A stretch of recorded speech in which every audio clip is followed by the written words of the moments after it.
Good morning. Good morning. Well, we are surrounded by the great and the good today. Ryan Lee is over on Instagram. Manitou UK is over on Instagram as well. And Digger Life 119 are on Instagram. Among our usual suspects are Alex Latham, who was here, literally seconds after I pressed the go button. I realise it is possible, particularly over on YouTube. You can actually start to interact with the show before the show goes live. But I literally pressed the button. Up popped Alex. Good morning to you, Alex. Thank you very much indeed for being here. Among those taking advantage of the early start was Gary Muirhead. He was here at 9:47, saying it's really wild. This is the weather. Yes, today, if you're in Ireland, Northern Ireland, or in Scotland, today is the day you find out who among your friends is a toupee wearer. Because, frankly, they won't be for long. It's hardly bothering us here down in leafy Surrey. See, Surrey is so expensive, even the wind can't afford to be here. My wheelie bin moved about 2 feet overnight, and that's all we've had. Nothing more than that. So, yeah, we're doing okay. Wherever you are, I hope you're okay. Dan Cullen's here as well. Morning, it's Friday. Woo-hoo, he says. That may well be the howling of the wind. It's hard to tell, to be honest. Jim Turner is here as well. Good morning, Jim. How's the weather with you? As Crowded House once saying, struggling for the name just then, but have some news for you about one of our members. In fact, I'll bring that person on.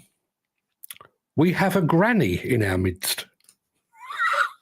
And now I realise she doesn't look like your average granny, but Lou Carney is now a grandmother. Hardly seems possible, does it? Hardly seems possible. But good morning, Lou. Happy Friday to you, and congratulations. Massive congratulations, in fact.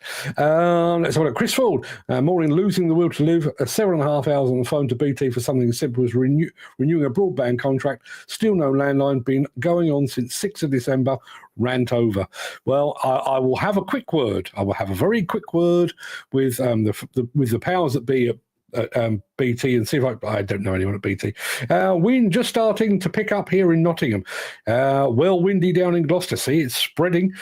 Gary says I was actually here at 1 minute past midnight to be the first on the show. Now there's commitment for you. Massive commitment. And there's Lou saying thank you. Congratulations to Lou. Congratulations, Lou. Congratulations, Lou.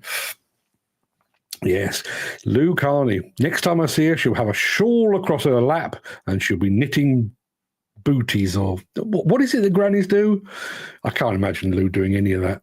I will get on with the show in just a moment, but it doesn't seem to be the case anymore. You get some pretty sort of cool. Listen, I'm a grandfather. I still think I'm pretty damn cool. Lou, obviously, pretty damn cool. But do you remember grandmothers and grandfathers back in the day? They seemed to get to a certain age, and grandmothers started to wear hats and brooches just to go to the supermarket, and grandfathers seem to wear their trousers particularly high on their waist. Why was that? Why did we do that? I don't know. Somebody is phoning me from some number that I don't recognise, so I shall ignore that and press on. It is that time. So without further ado, let me roll the intro, post the question of the day, and get this show on the road. There.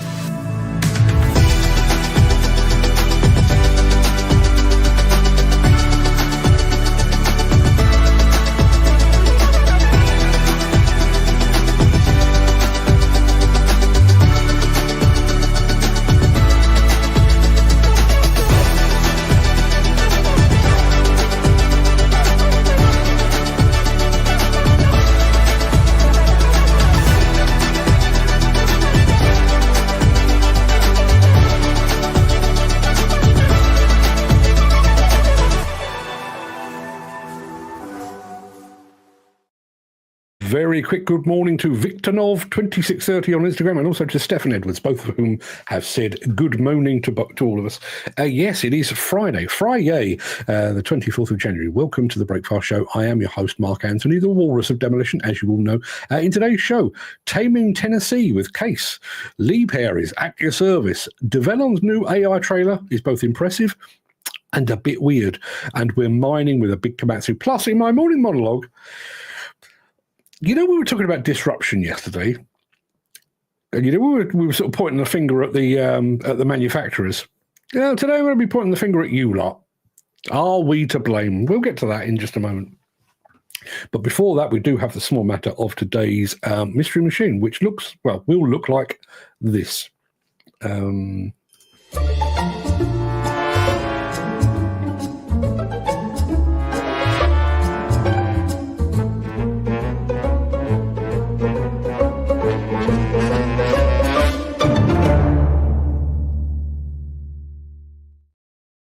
Yeah, I've been playing around with the colour of a machine again. I actually tried it on people. Turns out I can't change the colour of people without them looking really strange, so I won't be doing that anymore. But here is the machine you need to identify. The colour is a red turquoise herring. The machine is not normally that colour. Bear that in mind. Please do not be fooled by that. Let's have a look. Dan Cullen says he's on a 130-7 Hitachi and very unsteady. Is that unsteady the machine or unsteady because it's blowing in the wind? Who knows?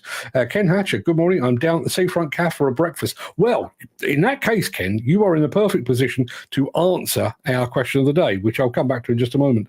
But yeah, there is your mystery machine. I'll show you a smidge more because that is quite hard. There you are. First guess from Dan Cullen says a Bobcat skid steer. It is not a Bobcat skid steer. Well, let me put it like this. It's not a Bobcat anyway. While you're figuring that out, let me quickly remind you of the question of the day, and then we can get on with some answers to it.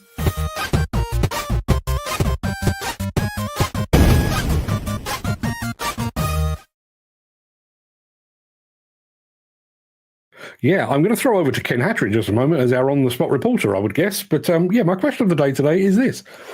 Excuse me. What belongs on a full English breakfast? Now, I realise that the full English breakfast is an each to his own kind of thing. It varies up and down the country and whatever. For me, eggs, fried, not scrambled, fried eggs, bacon, sausage, black pudding, bubble and squeak, beans, and a bit of toast on the side. But what about you lot? What are you saying about that? Jim Turner, sausage, bacon, black pudding, beans, tomatoes, fried bread, mushrooms, and scrambled eggs. See, now I do like mushrooms. I like mushrooms a lot. Would love to have them on there, but I'm thinking it's quite a big plate, so I've left them off. And fried bread, can't get by with fried bread. Used to love it as a kid, don't like it anymore. So yes. Gary Muirhead, and my grandma was fantastic at home baking, scones, pancakes, etc. Also brilliant at knitting. See, I can see Lou Carney right now thinking, yes, knitting. Always fancied that. Always fancied that. There'll be a hand-knitted Plantworks scarf in circulation by the time Plantworks rolls around. Our friend Mick is here as well. Mick, any thoughts on what belongs on a full English breakfast? You're the kind of guy that would know that kind of thing. Dan Cullen, sticking with the he's sticking with the mystery machine, which looks like that. He reckons it's a JCB 409 shovel. It is not. I was about to call her Granny Carney, but that seems a little unkind. She reckons sausage, bacon, hash brown, and poached egg, well done toast. You see, I like my toast to be perfect. Anything slightly black, that's getting scraped off. Poached egg, yeah, can't agree with that. And hash brown, surely hash brown is an American thing. That has no place. Without a passport, that has no place on a full English, surely. Or maybe it's just me. Maybe I'm just being a pedant. We shall see. Anyway, this is where we've left the mystery machine. Let me show you a smidge more. Oh, I've done double smidge. There you are. That's what we're looking for. The colour is a red herring. Please don't be fooled by that. I need a make and a model, if you would be so kind. We're back with an interesting one in just a moment, so stick around.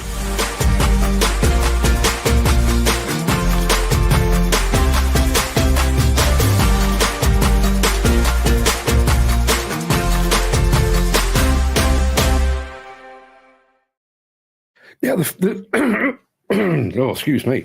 The film I'm about to play you is a trailer. It's a trailer by Case. It's a trailer for a series. I don't know if it's a TV series or a YouTube series or whatever it might be, but it is a trailer for a series. And it's good, yeah, don't get me wrong, but apparently the guy involved in it is a country music star. Now, I love everything American, apart from country music and their politics. Love everything else. So this is a guy called John Pardee, P-A-R-D-I. I've never heard of him, but apparently he is quite the big deal in country music circles. But he also has a ranch, and on that ranch, he has some Case machines.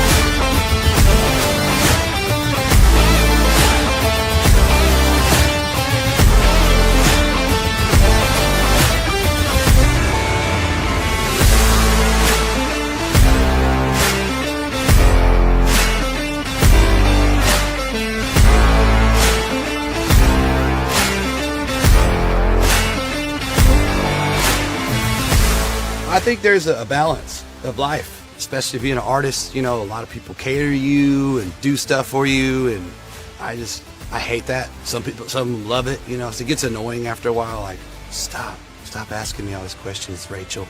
Jesus, leave me alone. There's something about like going out and doing hard work. You know, I don't have a farm manager. I am the farm manager. I am the ranch manager. I'm the head cowboy. I mean, I do it all.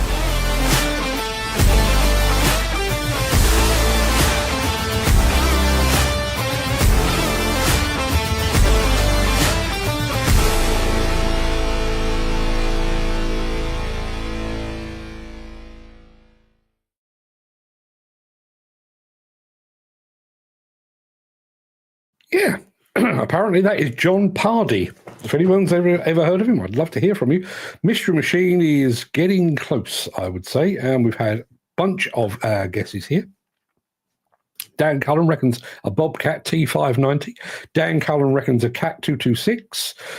Dan also reckons a Komatsu SK820. Gary Muirhead admiring that guy's Titfer, his hat. Dan Cullen is also going for the Cat 242D. I can tell you that the closest so far is Mr. Muirhead, who is currently battening down the hatches up in wild and woolly Scotland. He reckons it could be a Gale RT165. It's not, but you kind of hit the post, so keep the guesses coming. Can I show you a bit more? I can show you a bit more, I think. There we are. Oh, well, shocker. It has a bucket on it. Keep the guesses coming, if you would be so kind. But Gary, closest yet. We're back with Liebherr at your service in just a second. If you are enjoying this episode, please consider supporting the show. You can leave us a tip at buymeacoffee.com/demolition news. Yeah, I have to say, whenever Liebherr come up with a new film, I leap at it. Just as a small aside, we're going to be working with we'll be working with Liebherr while we're at Balmer in a few months' time. But as of last night, we're officially going to be working with Hitachi. God, chuffed. I've been a Hitachi fan for 30 plus years, an absolute fan of the brand. I think they make some astonishing equipment, particularly their excavators, and also, you know, their work with K-Tech. And we're going to be working with them at Balmer. Absolutely over the moon about that, but we'll tell you more about that. But let's go back to Liebherr and their service offering.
We'll get it done, whatever it takes.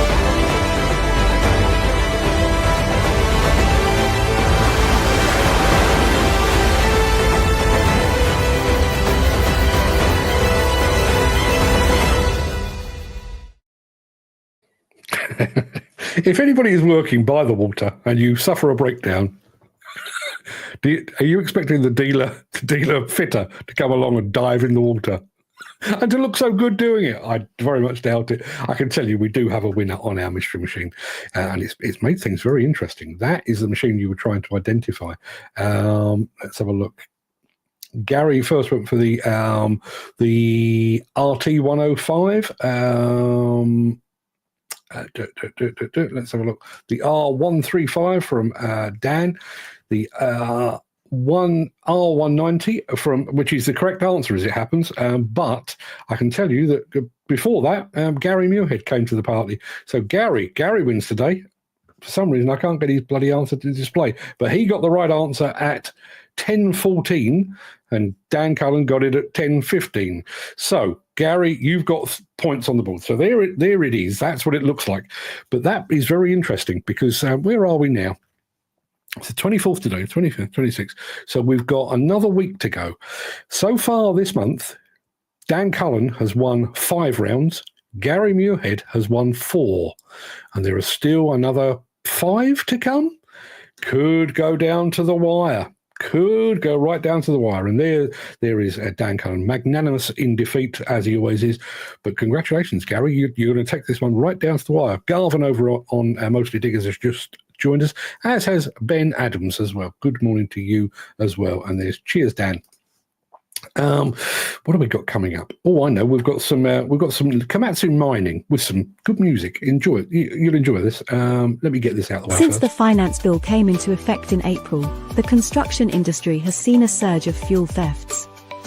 The rising cost of living has placed an additional risk of theft by employees and contractors, as well as opportunistic thieves. By using diesel dye and placing warnings of its use, you are sending a clear message that this is your fuel.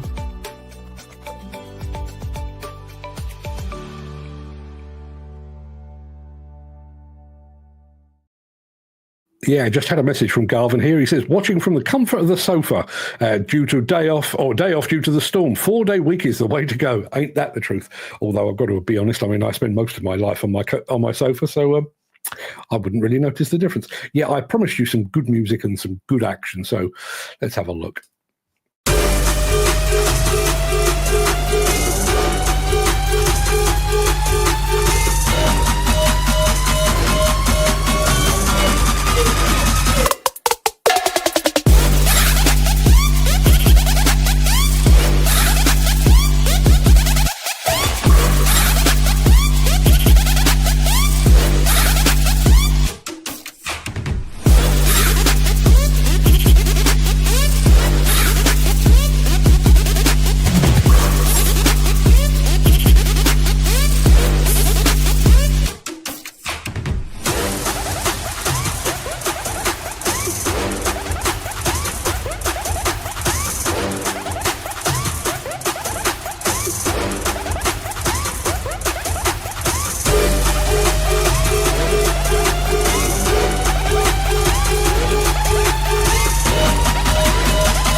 Yeah, if only they operated that quickly in real life, eh? Gary Muirhead has just said, as long as I can get a Wi-Fi signal on site next week, I'll give it a good shot. Watch out, Dan. I'm coming for you. Oh, it's getting tasty. It is getting tasty. The last film of today is really, really weird. I mean, I quite like it, but it's really weird. I'll be back after this.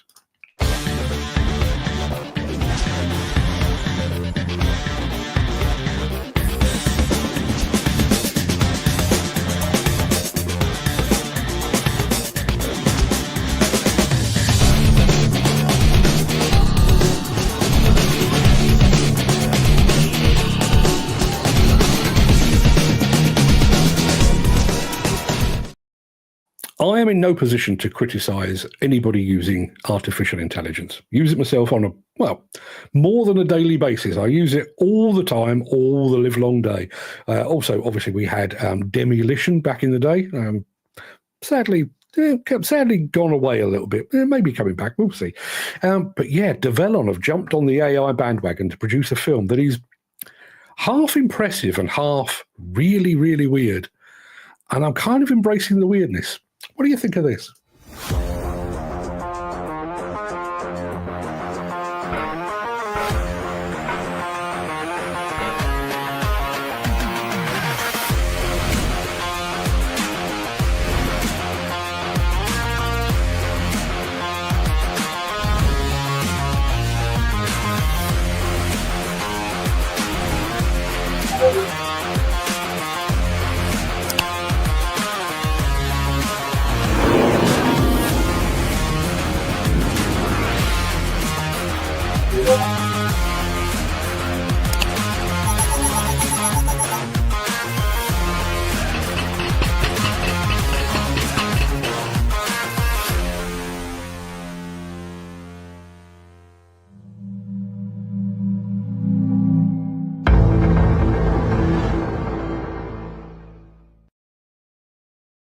That's freaky, right? Nobody in that is real. With some of them, you could tell, but some of them, not so much. Very, very odd indeed. Let the battle commence, says Dan Cullen. Yeah, absolutely. Let the battle commence. I've got a morning monologue to bring you in a minute. I can't hang around beyond 11 today, just to be absolutely clear. There's a really, really big equipment launch taking place next week, and I'm getting ready for it. And I've got an interview to do at 11:30 today by somebody that's been a guest on the show before. So I do need to be finished by 11. So get over to that in a second. A mate of mine asked me to put some money into his company. He does contract bricklaying for the bigger builders. After seeing the latest insolvencies list and construction firms on the top, I'm thinking of declining the offer. Anyone agree? It's a tough one. I'm not going to get into the business about sort of loaning money to friends and stuff and whatever. I guess, given the current state of the industry and given the state of the economy, you might be buying in at the right time, because it is an industry on its uppers, isn't it? Then again, would I be back in construction right now? I'm not sure I would. That's just my take. If anybody else has got any thoughts on that, please let us know. That's going to be it for just the main part of this morning show. I'm going to roll the outro in just a second before leaping gazelle-like over into my morning monologue. If you can't stick around for that, then do please stay safe. Look after yourself, your family, your friends, and your colleagues. I hope to see you again very soon, ideally on Monday, when I'll be doing more of the same. Between now and then, keep your heads down. Don't get caught up in the wind if you can help it. If you have the time and the inclination, I'll be back in just a moment after this.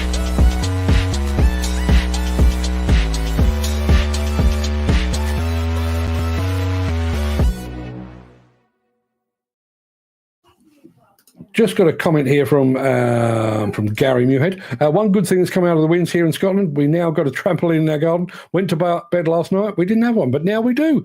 Yes. Is there only one trampoline? I know we all get to loan it for a little while, but is there just one trampoline in the country? Just hops from garden to garden, depending on the weather. Right, morning monologue. Peter McKenna has just arrived. Morning, Peter. Thank you very much indeed for being here. You've missed the dancing girls and the free money, obviously, but good to have you here. Now, if you were here watching yesterday's show, or if you caught our newsletter yesterday, you'll know that we were talking about the possibility of an outsider entering the sphere of construction equipment and disrupting the market. The video and the article upon which that was based received a lot of feedback, including some from the incumbent manufacturers themselves, who either partially agreed or vehemently disagreed with my suggestion that they're stuck in a never-ending cycle of just reiterating what they've always done. However, I received a message from someone who said that it wasn't the manufacturers that need disrupting, it's us, the users, the operators, the specifiers, consumers, and the owners. My initial response was to disagree, to dispute such a ridiculous claim, but having given it some thought, I've got a horrible feeling he could be right. And that is what my morning monologue today is all about. And that is why it's called, What If We're the Problem? Limbering up a bit. It's about 6 years since I saw the first electric Volvo machines at Balmer in 2019. I haven't checked, but I'm pretty sure that's about the same time that I saw the first JCB electric machines. As someone that spent 3 decades or more writing about diesel-fueled equipment, these electric machines were a revelation. In an instant, it was as if the industry had taken a giant leap forward. The future had arrived, and it came with batteries. And yet, the response from end users, operators, and equipment rental companies was rather more muted. In fact, with the ink barely dry on my article proclaiming the dawning of the electric age of construction, the dissenters had made their presence felt. How long can you work on a single charge, they asked. How long does it take to top up the battery? What will we do with the batteries once they're past their sell-by date, they wanted to know. And then there were the gripes that have become more familiar and more forceful since. They're not zero emission if you have to use fossil fuels to charge them, and demolition construction sites are not going to have 2-hour lunch breaks while they wait for a machine to charge. In short, a large section of the industry, many of whom had never actually seen an electric machine in the flesh at that point, dismissed them out of hand. And this is far from unique. For more than a decade, we in the UK watched from the sidelines while those clever Swedes embraced quick couplers and tilt rotators. Even when we finally woke up and recognised the efficiency benefits to be had, there were still those that claimed you weren't a proper operator if you needed a tilt rotator. Yes, because nothing screams great operator louder than doing things the hard way when there's a smarter alternative to be had. GPS and other driver aids are also dismissed as unnecessary or, weirdly, as questioning an operator's masculinity. In fact, virtually every significant industry step forward runs up against an obstacle or an objection. It's at this point that I generally trot out some tired old cliche about the rental companies being responsible for more than 80% of all UK equipment sales. That bit's true. But does it explain our resistance to change? Yeah. Equipment rental companies, or plant hirers as we used to call them, are seriously good at making money. They figured out logistics and transport. They've figured out billing and ordering. But there's one thing that plant hire companies can't do, that they've never done. Create a demand where there isn't one. If enough people expressed a desire for electric excavators, plant hirers up and down the land would be ordering them by the truckload. If we fully embraced the Nordic way, where no machine was allowed on site without a tilt rotator, trust me, UK plant hirers would be drowning in them within a week. If GPS became the gadget du jour overnight, Elon Musk would need to get some more satellites in place. A bit lively, as my dad used to say. But that's not the case. Equipment manufacturers have invested thousands of man-hours and millions of pounds, dollars, and yen to make equipment safer, cleaner, and more productive. And large parts of the industry have just shrugged their collective shoulders. Now, if you're one of those that is resistant to change, you might argue that manufacturers have just got too far ahead of the curve, that they've pushed the envelope a little bit too far. However, the pioneering work that's been done in the field of electric equipment, for example, was not of their choosing. Having already worked to meet ever more stringent restrictions on diesel engine emissions, a switch to electric was both obvious and inevitable. Customers are clamouring for machines that are more productive and yet consume less fuel. The manufacturers met that demand only to have some parts of the industry then dismiss their solutions as newfangled. By every conceivable measure and metric, equipment manufacturers are, to varying degrees, swimming with the tide. It's the owners and the operators of the equipment that seem intent on swimming against it. In fact, even though hydrogen-fueled machines are currently little more than a vision for the future, there are probably some in the industry that are already preparing their objections. We don't want a repeat of the Hindenburg on one of our sites. When all is said and done, I stand by my belief that the industry is ripe for disruption. But maybe it's not the manufacturers that need disrupting. Maybe it's us. There you are. That's what I say anyway. Peter McKenna, pleasure is all mine. Well, the pleasure's all ours, actually, Peter. Full English when questions 8. Full English when I actually eat breakfast. Yes, but what's on it, Peter? What is your preference? Well, Mick, it's a difficult one. Need to see if the client pays on time and keeps debts up to date. What work is in the future or paper? How trustworthy is he? What is the cost of logistics? Yeah, absolutely. With the introduction of electric equipment, we have the perfect opportunity to totally redesign the shape, looks, and comfort of equipment. Yes, we do. Yes, we do.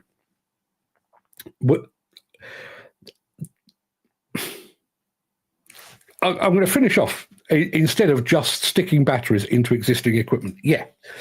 I mean, some of the best examples I've seen of this switch to electric, like Bobcat, for example, their TX something or other. I can't remember what it's. Or their Rogue, TX2. That was the one I was looking for. Where they've basically said, look, if we're going to look at the future, let's look at the future. Let's make it completely different. It opens up a whole new avenue of possibility. But going back to that bit about plant hirers never have created demand. They they are a buffer between the manufacturers who are pushing the envelope, and we've got the users and the operators and what have you on the other side who are pulling. They are, give us, we've decided we're in the mood for a bit of this. Give us this. There hasn't been that pull. I've been sat here for the last nearly 5 years of doing this show, waiting for a Flannery or a Lynch or a Sunbelt or somebody to say, that's it, We've decided the writing is on the wall. We are going to start an all-electric division or something similar. And by and large, they haven't. All they've done is dip their toes in. And that's not because they are resistant to change. I genuinely believe they are not resistant to change. I do believe it is the lack of pull from the market. I don't think there's enough demand among users, operators, contractors to actually inspire those plant hire companies to go and invest heavily in electric. When they do, which my guess is they inevitably will, there will be a flurry of activity, and all of a sudden, we'll have large fleets of electric equipment available out there. But until that comes, all it would take, really and truly, and I've seen this play out loads and loads of times, all it would take is somebody like, I don't know, a Balfour Beatty or a Lang O'Rourke or somebody to say, that's it. We for this project or for these projects, we are basically going zero emissions. We want electric machines as far as the eye can see. At which point, Sunbelt, Lynch, Flannery, and all the others will fall into line. But until that happens, we've, as I said, we've got an imbalance. We've got the manufacturers who are pushing and pushing and pushing, coming up with some incredible things. We've got an industry that is looking at it going, Garvin, in Norway, I saw electric excavators from 2 different plant hire firms. Yep. Well, I reported on it. If you're on LinkedIn, go and have a look. It was an article I wrote called Going Dutch. When I was in the Netherlands just before Christmas, went to an exhibition that was entirely, well, I say entirely, it was 99.9% electric with a bit of hydrogen tucked in. They actually had a dedicated exhibition purely for electric machines. And now let me reiterate, it wasn't a huge exhibition by any means, but everybody that was there, and it was plant hirers, it was manufacturers, battery providers, everything was electric. Stefan Edwards over here, the Netherlands, he says, the demand for electric machines is partly created by local governments. Yeah, we don't get that so much here. We really don't. So I think we are basically sitting on our hands waiting for a major contractor or possibly a major project. Something. If somebody had made the decision and the two things didn't quite align, but knowing what we know now and everything else, if we decided, if we gave HS2, for example, Royal Ascent today, you could argue that some of it could be all electric. And if you have a project like HS2 that is all electric, trust me, the plant hirers will unquestionably be queuing at the door of Volvo and JCB and Komatsu, everybody that stocks these electric machines. It just needs that. Gary Muirhead says, need to take a big plant hire like Gap, Speedy, or Sunbelt to stick their heads above the trench and say we are only hiring out electric equipment. I don't think any of those are going to do that. I think what we need is either a project or a major contractor to say this is where we're going. At which point I think, and listen, we're talking about some really shrewd companies here. I mean, Gap and Speedy and Sunbelt. There's no flies on those guys. If they got a sniff that they could corner a part of the market by going into electric, trust me, they would, and they would do so very, very quickly and very, very successfully. Weather update from across the country, apparently. Peter McKenna says 114 miles an hour wind recorded this morning on the west coast of Ireland, fastest ever since recording started. I know Gary Muirhead said it was some of the worst he'd seen. 60 to 80 mile an hour gusts here in Preston, 83 miles at Blackpool. Hope somebody's lashed down the tower. That will be the next thing. Will be more electric hydrogen at plant shows. Yes, I think it will. Listen, I'm off to Balmer in whatever it is, 10 weeks' time or something like that. I'm expecting to see some more hydrogen, but a lot more electric. That's what I find so strange about this. There is an inevitability about this. But depending where you are in the world, if you're up in the Nordic countries or possibly the Netherlands, I think they're aiming for, net zero by 2040. I think we're aiming for it by 2050 because, we lack ambition and stuff like that. But it is coming. That we are in the dying days of diesel. And what I find surprising about all of this is there is an opportunity here. I mean, Gary said about the design of machines, but there is an opportunity here for somebody to steal a march. you going back to that idea of disruption. Imagine. I mean, there is a company down in Kent. I'm trying to remember the name of them. Evo something or other. Doesn't matter. But there is a company that basically saw the arrival of Tesla cars and formed a hire fleet of Teslas. You can hire a Tesla for 300 quid a day or whatever it might be, which is quite expensive, but it's a fantastic car and you'd have enormous fun doing it. But they spotted that and said, yeah, we're going to do this. And they, I think I went there when they had like 6 or 7 cars. There's probably 100 plus now. So they spotted the opportunity and they went with it. We have that now. We're here. We're right here. We're right here right now. And in, let me think, 15 years' time, depending where we are in the world, we need to be there. The bit that goes between them already exists. It just needs somebody to go, do you know what? We kind of need to.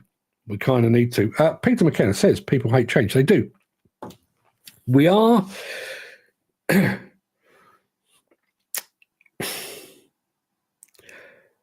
It's an analogy that I use quite a bit, but here's how I see the industry as a whole. You know, when you go to like a wedding and you've done the actual marriage, and you've been for the sit down meal because you're close family and everything else.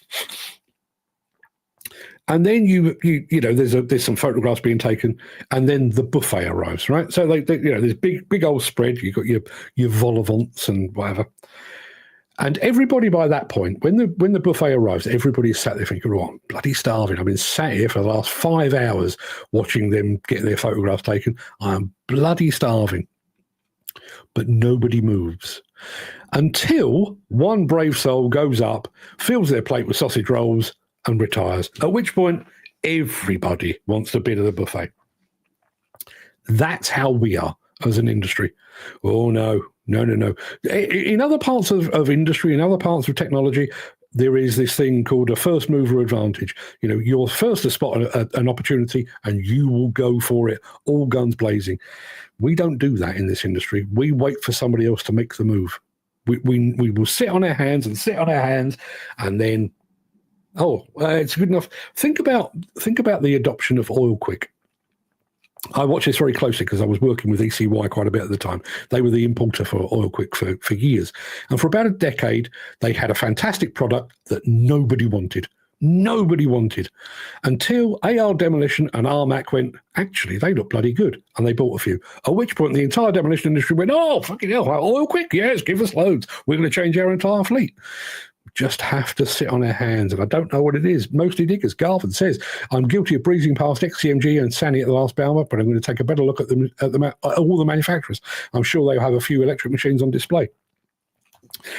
Garvin actually took a photograph of me abusing an XCMG electric machine, and I've got to be honest, I've only driven half a dozen electric machines. It was one of the best I've been in. It really was very, very good. Way too quick for me, but it was very, very good. Mick says, good points made, Mark. To quote a phrase, the old boys club are deep-seated in their views. I'm not a lover of electric. Suppose I've been reading so much about the dangers of batteries and the fact that I saw the effects of one going up in the yard and all the reported fires due to them. Same with hydrogen. So saying that, it's inevitable change and it's going to happen. Yeah.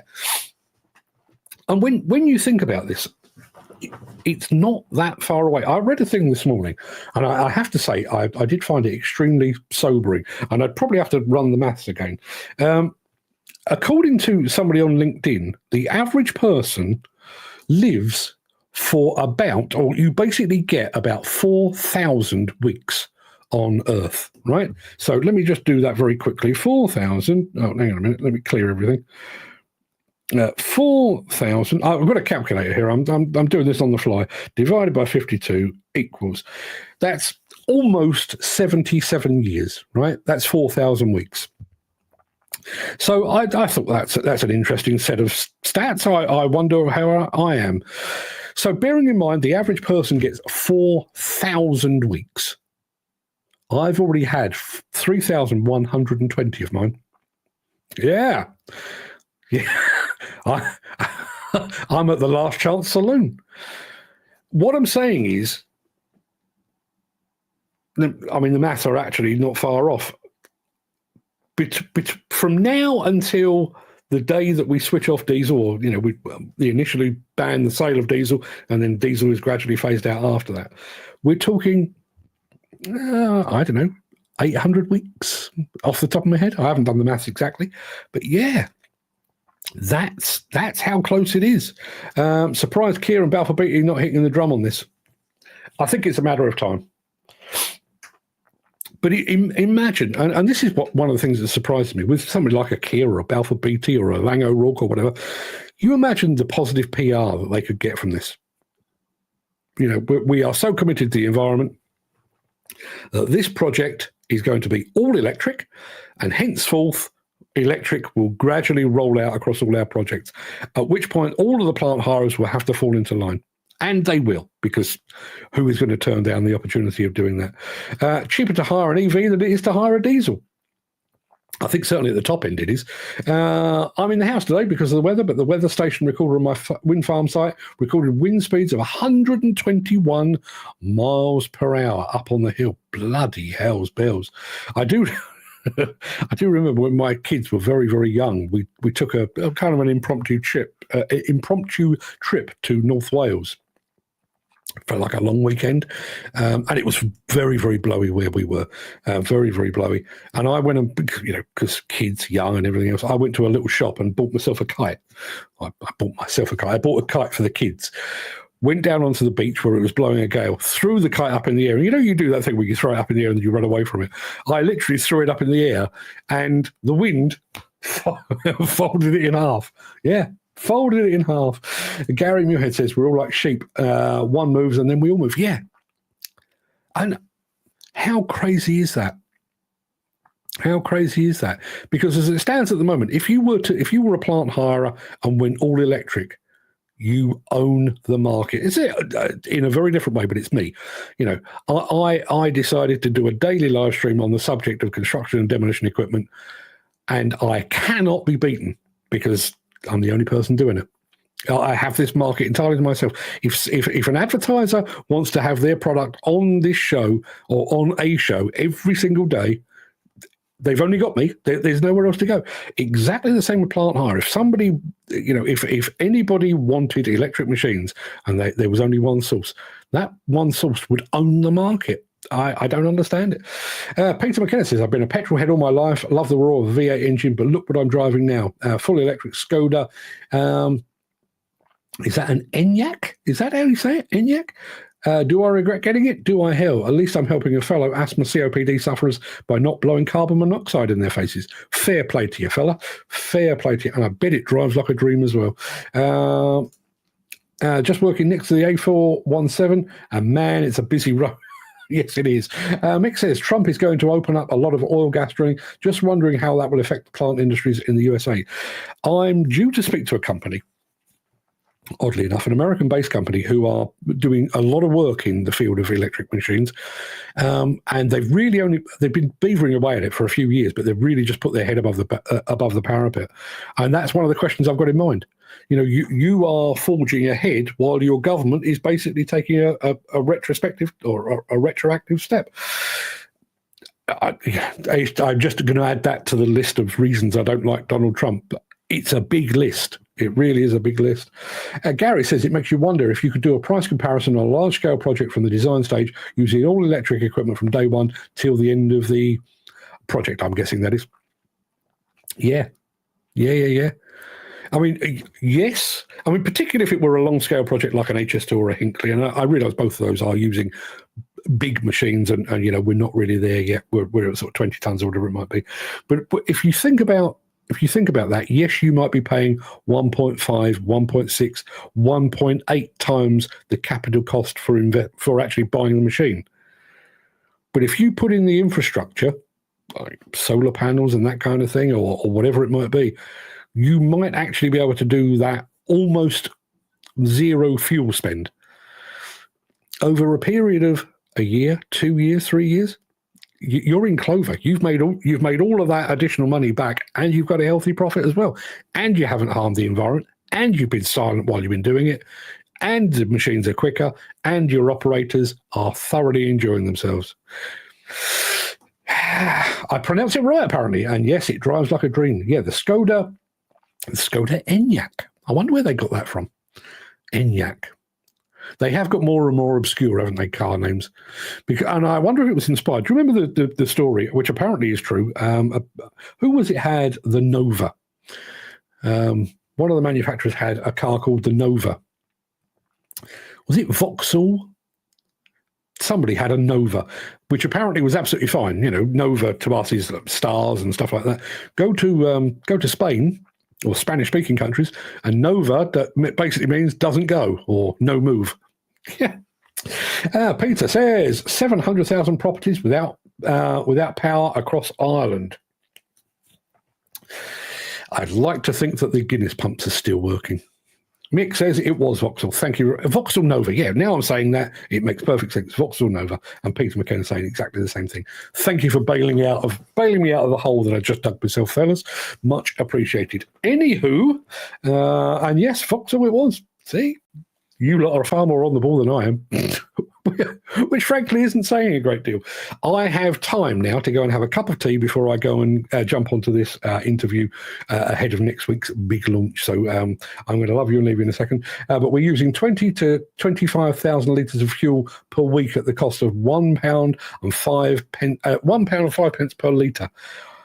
Oh, I mean, I can't do the maths, but that's a shit ton of money, right?